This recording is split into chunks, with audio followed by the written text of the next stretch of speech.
What caused the AWS outage, and why has it made the internet a big concern today? Global disruption highlights risks in internet infrastructure.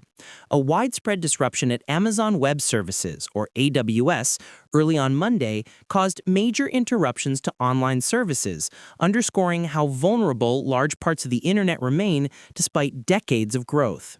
The outage, centered around the company's U.S. East 1 region in Virginia, reportedly affected domain name services, or DNS, and internal load balancing subsystems, leaving hundreds of companies, apps, and platforms offline or slowed for hours. What happened? At around 3 a.m. ET, approx. Monday, complaints surged across platforms including social apps, banking services, and cloud-backed websites. For example, a broad array of apps such as Snapchat, Fortnite, Signal, and Canva were reported down or severely impacted.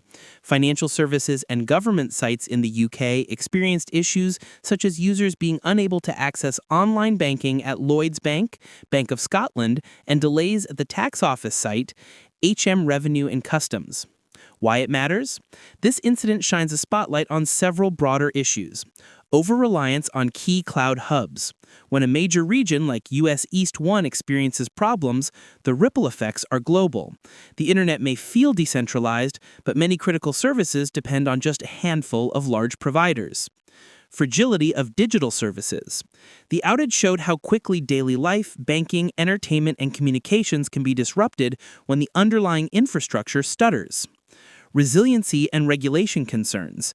Especially for sectors like finance and government services, there are renewed questions about what qualifies as a critical cloud provider or region and whether further oversight or backups are needed.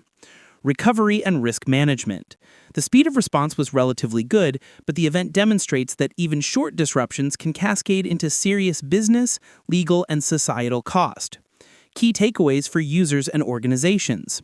For individual users, it's a reminder that digital services are not immune to large-scale outages, so relying on one channel for access, banking, communications, etc., may increase risk.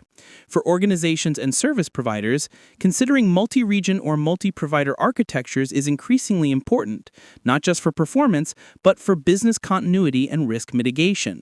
For regulators and policymakers, the event may drive further scrutiny of cloud provider classifications, data center redundancy standards, and the concentration of infrastructure under a few major firms.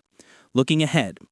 While AWS and affected services have largely stabilized, the episode will likely prompt internal reviews. What caused the load balancing or DNS fault? How many systems were downstream affected?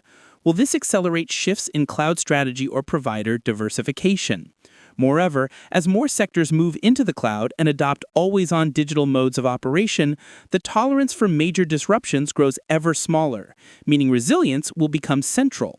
Final word. The October 2025 AWS outage serves as a wake-up call.